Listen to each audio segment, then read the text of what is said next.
Welcome to Indai's Japanese Vocabulary.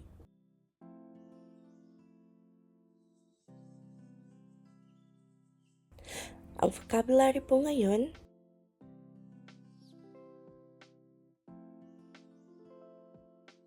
Level N2. Ang sipag natin, Emily. Otsukaresama desu. Okaini nasai. Ang sipag natin. Nag-aaral po tayo sa paid class. Tapos nandito pa tayo. Yoroshiku onegai shimasu. Yukkuri suru desu ne. Hay, ano po ang meaning po ng yukkuri suru? Gawin mo lang ng dahan-dahan. Magdahan-dahan po, yukkuri suru. Dahan-dahan. Hay. Pero, depende po siya sa sentence or sa usapan nyo po, maaari po siyang magkaroon ng oras na marahan. Kumbaga, dahan-dahan, hindi busy days, hindi busy hours. Kumbaga, wala lang, relax nyo lang yung time na yun. Hay, yukkuri suru po siya. Hay, pero kung literal nyo po siyang ita-translate, yun po ang meaning talaga niya. Oo, Magdahan-dahan, yukkuri suru.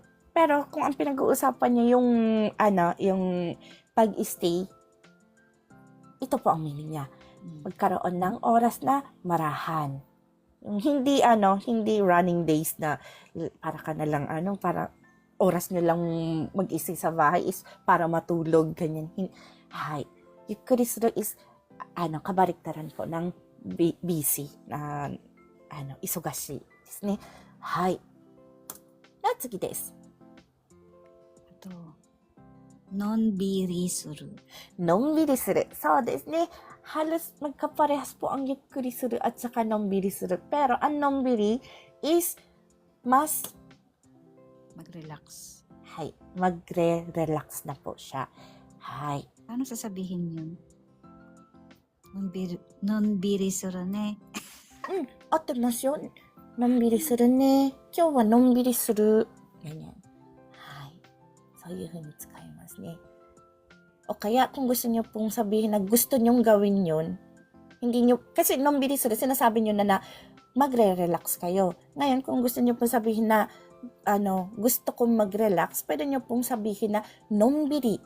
Instead na suru, palitan nyo po siya ng stay. Gusto nyong gawin po yung act na yun . Non-biri shitai. Hay. Nanode, non-biri stay. Stay is gusto nyong gawin. Ano po? Gusto kong gawin stay. Hay. Ganun po siya. Non-biri stay っていう風に使いますね。では次行きましょう。くつろぐ。くつろぐですね。Ano po ang くつろぐ? Di ko alam.難しいyun. Halos pare-parehas po kasi ang mga meaning po nito . Hay. Ang ibig po sabihin po ng くつろぐ ay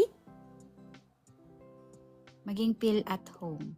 So des, maging feel at home. O kaya kung sarili nyo na yun na bahay, kumbaga, i-enjoy nyo yung pag-stay nyo sa bahay, parang ganyan.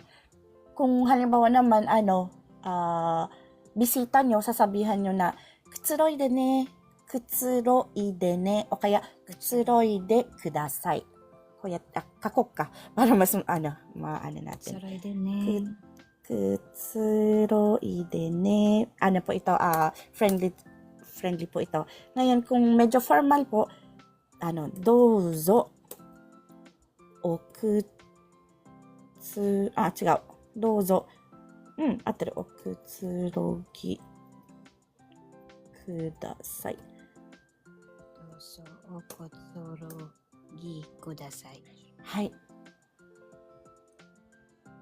Ito po friendly. Ano po? くつろいでね。そうそうそう。おくつろぎください。そうです。はい。くつろぐ。Maging feel at home po siya. Or ramdamin niyo yung nasa bahay kayo. Parang i-enjoy niyo nag-stretch kayo. Sore, くつろいでる意味だから。はい。Nafe-feel niyo talaga na kumbaga, hindi kayo nag-aalinlangan. Yun. Wala pong linalaman na alinlangan ang くつろぐ. Ano po? Hai. Tatsugi desu. 快適に暮らす。快適に暮らす。はい、そうですね。快適に暮らす。はい。Ang kelas, ano po ang kelas? Hindi ko alam. Hindi ko alam. Mamu,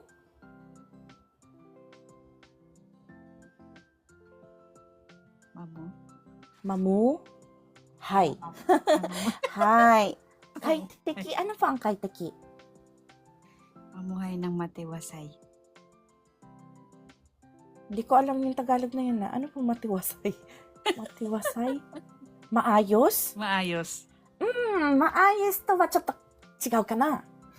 Kaiteki is, ayan, si Grace in Amami Japan san po. Mamuhay ng komportable. So, des. Hai. Manirahan ng or mamuhay ng komportable.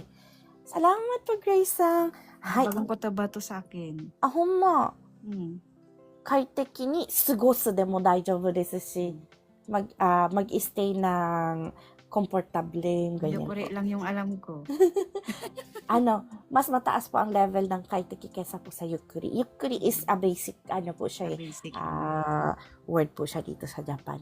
Hai, kaiteki wa ne, ちょっとランクアップの言葉です。はい。では次ですね。ファボリートこと、 Hanggaku seru. 半額セール。半額セールとは何でしょうか？ Parang hanggaku. Ano pong 半額？ Ano ba yung meru? Yung yung papadala sa bahay? Hanggaku. はがきじゃない？びっくりした。Pinapadala sa bahay. Nani? はがきかと思って。 Hanggaku. Hindi ko alam. Natawa si Inday doon. Arigato. Nabuhay ang anak ko. Ang diwa ko.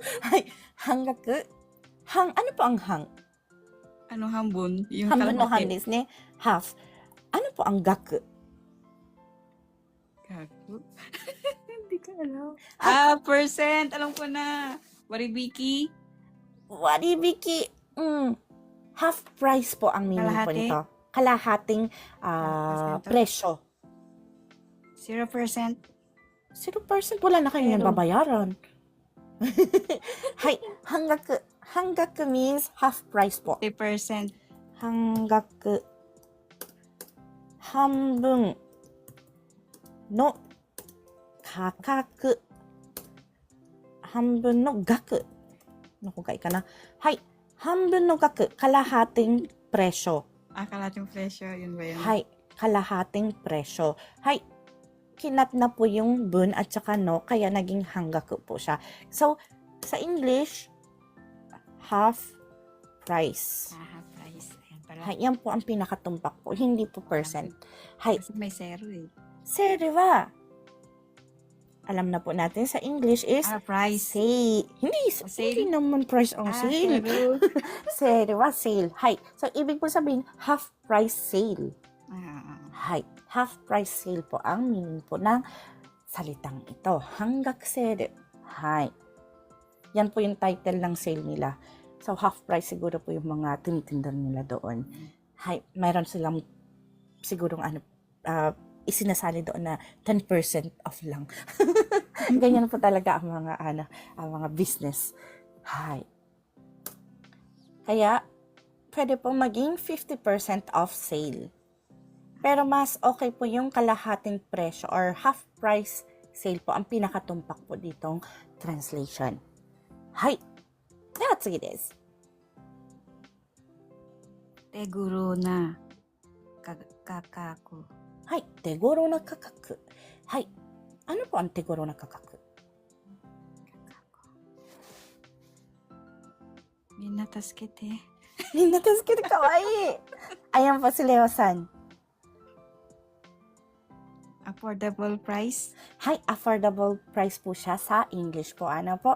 Hay, tegoro, kumbaga, kayang makamit sa ating kamay mismo. So, kumbaga, hindi siya mamahalin na presyo. Hay, kaya, affordable Ayun, price abot or kamay ng presyo. abot kamay na presyo in Tagalog. Hay. Yung po yung meaning po nito. So, hanggang dito na muna po tayo, Ate Emmy. Meron po tayo pong Hindi ko- katanungan. May wasin. Hmm? Wala lahat yan, hindi ko alam yung mga meaning. Hindi ko, bagong kutabak. おー、じゃあ、よかったです。 Arigatou gozaimasu. Thank you なり い ま え し いえ、 た。いえいえ、ありがとうございます。ご参加いただき。はい。 Ito po ay cut out from our free and 2 lesson class. Sa taong 2026, may free and 2 lesson class po tayo sa TikTok. Tuwing Monday and Friday at 8 p.m. Japan time. Meron din po tayong live tuwing Wednesday, subalit sa live na ito ay pinapakita lamang ang private lesson namin ng Chokai with checking pronunciation. For more information, maaari niyo po kaming i-contact sa link na nasa aming profile.